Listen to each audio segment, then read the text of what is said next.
Hello ವೀಕ್ಷಕರೇ, welcome to ಮನೆ ಮಗಳು ವ್ಲಾಗ್ಸ್. ಇವತ್ತಿನ ಈ ವಿಡಿಯೋದಲ್ಲಿ ದೀಪಾವಳಿ ಹಬ್ಬ ಈ ವರ್ಷ ಯಾವ ದಿನಾಂಕದಂದು ಆರಂಭವಾಗ್ತಾ ಇದೆ ಮತ್ತು ಯಾವ ದಿನಾಂಕದಂದು ಮುಕ್ತಾಯವಾಗುತ್ತೆ, ಎಷ್ಟು ದಿನಗಳ ಕಾಲ ನಾವು ದೀಪಾವಳಿ ಹಬ್ಬವನ್ನು ಆಚರಣೆ ಮಾಡಬೇಕು ಮತ್ತು ಯಾವ ದಿನ ಯಾವ ಪೂಜೆಗಳನ್ನ ಮಾಡಬೇಕು ಅನ್ನೋದನ್ನು ಸಂಕ್ಷಿಪ್ತವಾಗಿ ಈ ವಿಡಿಯೋದಲ್ಲಿ ನಿಮ್ಮೆಲ್ಲರಿಗೂ ತಿಳಿಸ್ತಾ ಇದ್ದೀನಿ. ಹಾಗಿದ್ರೆ ಇನ್ಯಾಕೆ ತಡ, ವಿಡಿಯೋನ ಸ್ಟಾರ್ಟ್ ಮಾಡೋಣ ಬನ್ನಿ. ನಮ್ಮ ಹಿಂದೂಗಳಲ್ಲಿ ಅತ್ಯಂತ ಪವಿತ್ರವಾದಂಥ ಹಬ್ಬದಲ್ಲಿ ಈ ದೀಪಾವಳಿ ಹಬ್ಬ ಕೂಡ ಒಂದು. ದೀಪಗಳ ಹಬ್ಬ ಅಂತಲೇ ಪ್ರಖ್ಯಾತಿ ಆಗಿರೋ ಈ ಹಬ್ಬ ನಮ್ಮ ಹಿಂದೂ ಸಂಪ್ರದಾಯದಲ್ಲಿ ಬಹಳ ಪ್ರಾಮುಖ್ಯತೆಯನ್ನು ಪಡೆದಿದೆ. ಇನ್ನು ನೀರು ತುಂಬಿಸೋ ಹಬ್ಬದಿಂದ ಹಿಡಿದು ಧನತ್ರಯೋದಶಿ, ಯಮದೀಪ ಹಚ್ಚೋದು, ಲಕ್ಷ್ಮೀ ಪೂಜೆ ಮಾಡುವಂಥದ್ದು, ನರಕ ಚತುರ್ದಶಿ ಆಚರಣೆ, ದೀಪಾವಳಿ ಅಮಾವಾಸ್ಯೆ, ದೀಪಾವಳಿಯಲ್ಲಿ ಲಕ್ಷ್ಮೀ ಪೂಜೆಯನ್ನು ವಿಶೇಷವಾಗಿ ಮಾಡುವಂಥದ್ದು, ಧನಲಕ್ಷ್ಮಿ ಪೂಜೆ ಆಗಿರಬಹುದು, ಇನ್ನು ಬಲಿಪಾಡ್ಯಮಿ ದಿವಸ ಬಲಿ ಚಕ್ರವರ್ತಿಯ ಕೋಟೆಯನ್ನು ನಿರ್ಮಿಸುವುದು, ಈ ರೀತಿಯಾಗಿ ಸಾಕಷ್ಟು ಆಚರಣೆಗಳನ್ನು ನಾವು ಮಾಡ್ತೀವಿ.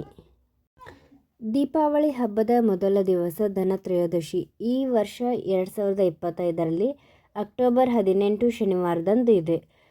ತ್ರಯೋದಶಿ ತಿಥಿಯು ಅಕ್ಟೋಬರ್ 18ನೇ ತಾರೀಕು ಶನಿವಾರ ಮಧ್ಯಾಹ್ನ 12:18 ಆರಂಭವಾಗಿ ಮರು ದಿವಸ ಅಂದರೆ ಅಕ್ಟೋಬರ್ 19 ರವಿವಾರ ಮಧ್ಯಾಹ್ನ 1:51 ಇರುತ್ತದೆ.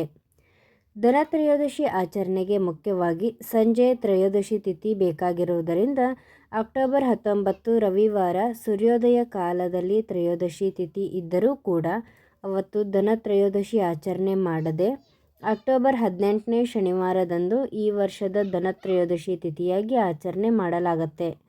ಅವತ್ತು ನಡೆಸುವ ಮುಖ್ಯ ಆಚರಣೆ ಚಿನ್ನ, ಬೆಳ್ಳಿ, ತಾಮ್ರ, ಹಿತ್ತಾಳೆಯಂತಹ ಪಾತ್ರೆಗಳನ್ನು ಖರೀದಿಸುವುದು ಅತ್ಯಂತ ಶುಭದಾಯಕವೆಂದು ಹೇಳುತ್ತಾರೆ. ಇದು ಸಂಪತ್ತು ಮತ್ತು ಆರೋಗ್ಯಕ್ಕಾಗಿ ಧನ್ವಂತರಿ ದೇವಿಯನ್ನು ಆರಾಧಿಸುವ ದಿನ ಮತ್ತು ಧನ್ವಂತರಿ ದೇವಿ ಮತ್ತು ಆಭರಣ ಖರೀದಿ ಮಾಡಲಿಕ್ಕೆ ಒಳ್ಳೆಯ ದಿನ ಅಂತಾನೆ ಕೂಡ ಹೇಳಬಹುದು. ಹಾಗೆ ಈ ಶುಭ ವಸ್ತುಗಳ ಖರೀದಿಯ ಮುಹೂರ್ತ ಮತ್ತು ಉತ್ತಮ ಸಮಯದಲ್ಲೇ ಖರೀದಿ ಮಾಡ್ತೀವಿ ಅನ್ನೋದಾದರೆ ಅಕ್ಟೋಬರ್ 18ನೇ ತಾರೀಕು ಶನಿವಾರ ಮಧ್ಯಾಹ್ನ 12:01 12:48 ಅತಿ ಉತ್ತಮ ಸಮಯವಾಗಿದೆ.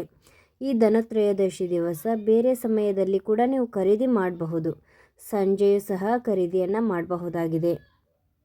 ಇನ್ನು ತ್ರಯೋದಶಿ ದಿನ ಸಂಜೆ 6:11 ರಾತ್ರಿ 8:41 ಪ್ರದೋಷ ಕಾಲ ಇರುತ್ತೆ.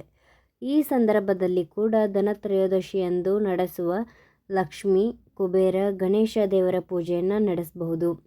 ಅತ್ಯುತ್ತಮವಾದ ಧನತ್ರಯೋದಶಿ ಲಕ್ಷ್ಮೀ ಪೂಜಾ ಮುಹೂರ್ತ ನೋಡೋದಾದರೆ ಸಂಜೆ 7:44 ರಾತ್ರಿ 8:41 ಇರುತ್ತೆ.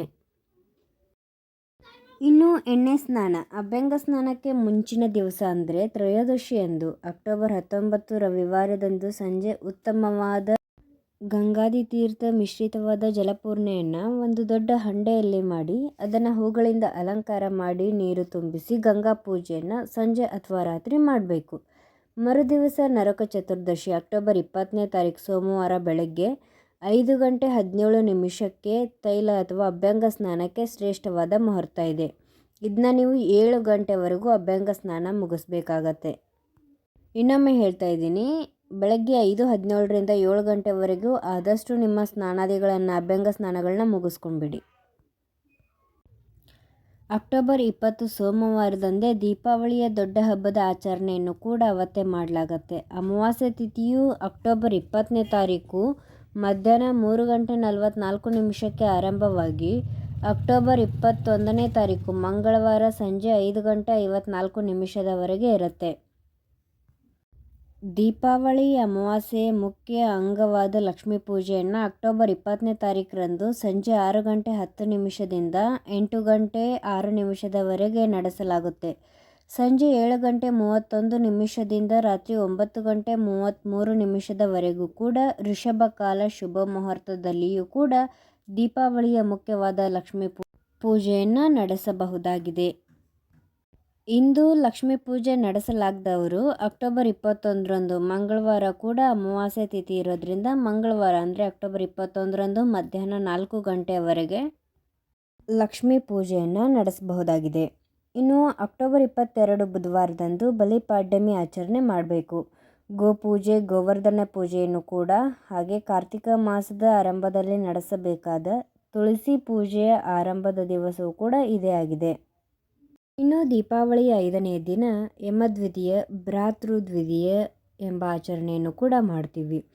ಭ್ರಾತೃದ್ವಿತೀಯ ಅಂದರೆ ಸಹೋದರ ಸಹೋದರಿಯರ ಪ್ರೀತಿಯ ಸಂಕೇತವಾಗಿ ಸಹೋದರರಿಗೆ ಸಹೋದರಿಯರು ಆರತಿ ಮಾಡುವ ಮೂಲಕ ಈ ಹಬ್ಬವನ್ನು ಆಚರಣೆ ಮಾಡಲಾಗತ್ತೆ. ಇನ್ನು ಯಮದ್ವಿತೀಯ ಕೂಡ ಇದೇ ದಿನ ಆಗಿರೋದ್ರಿಂದ ಯಮದೀಪ ಹಚ್ಚಿ ಯಮದೇವರ ಆರಾಧನೆಯನ್ನು ಕೂಡ ನಾವು ಈ ದಿನವೇ ಆಚರಣೆ ಮಾಡ್ತೀವಿ. ಈ ಹಬ್ಬ ಕೇವಲ ದೀಪಗಳನ್ನು ಹಚ್ಚುವ ಹಬ್ಬ ಅಲ್ಲದೆ ಕತ್ತಲೆಯ ಮೇಲೆ ಬೆಳಕಿನ ವಿಜಯವನ್ನು ಸಾರುವ ಹಬ್ಬ ಕೂಡ ಆಗಿದೆ ಅಂತ ಹೇಳಬಹುದು. ನೋಡಿದ್ರಲ್ಲ ವೀಕ್ಷಕರೇ, 2025ರ ದೀಪಾವಳಿಯ ಪಂಚಪರ್ವ ದಿನಗಳ ಸಂಕ್ಷಿಪ್ತ ಮಾಹಿತಿ ನಿಮಗೆ ನೀಡಿದ್ದೇನೆ. ಈ ಮಾಹಿತಿಗಳೆಲ್ಲ ನಿಮ್ಗೆ ಇಷ್ಟ ಆಗಿದ್ದರೆ ನಮ್ಮ ಚಾನಲ್ನ ಲೈಕ್ ಮಾಡಿ, ಶೇರ್ ಮಾಡಿ, ಹಾಗೆ ಸಬ್ಸ್ಕ್ರೈಬ್ ಮಾಡ್ಕೊಳ್ಳಿ. Thank you.